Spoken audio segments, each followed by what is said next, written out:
This Renault has 467,000 kilometers on the dashboard, but I am connected with OBD2 scanner, and the actual mileage of this car is over 900,000 kilometers. And one of the most asked questions for me is either how to check real mileage with OBD2 scanner, or if some particular scanner can detect the real mileage.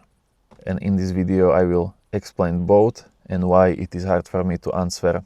This free PDF is better than Car Mechanic School. It will tell you exactly which scanner do you need and how to use it better than most mechanics. Download for free in description. So first, how do you detect the real mileage of car?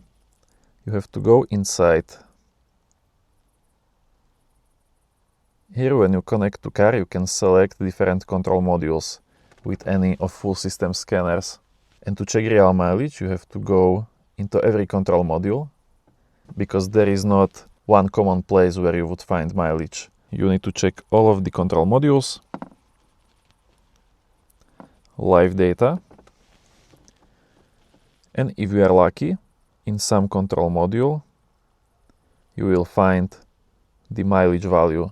Either it is called mileage or distance, control module, traveled, meters, whatever it is. Names are different. And now you would think that this scanner is perfect because it can detect real mileage. But there is one big issue with this, and that is that before I tried these two scanners, none of them could display me the mileage data. So if you come to check used car, you can plug your OBD2 scanner, you can look through every control module, but if you don't find any of mileage records, you still don't know what is the case. Either the car is not displaying these mileage parameters, or your scanner simply couldn't find them. And now you would think that if you just take scanner like X-Tool that already proved that it can detect mileage, you can use it to detect mileage on any car. But problem with that is that vehicle model support is different for all of these scanner brands, and maybe if I take this X-Tool to another car which has adjusted mileage, it will not find anything,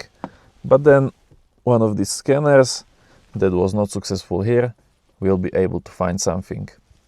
So if you do some used car checks as a business, I highly suggest checking every car with at least two different scanners.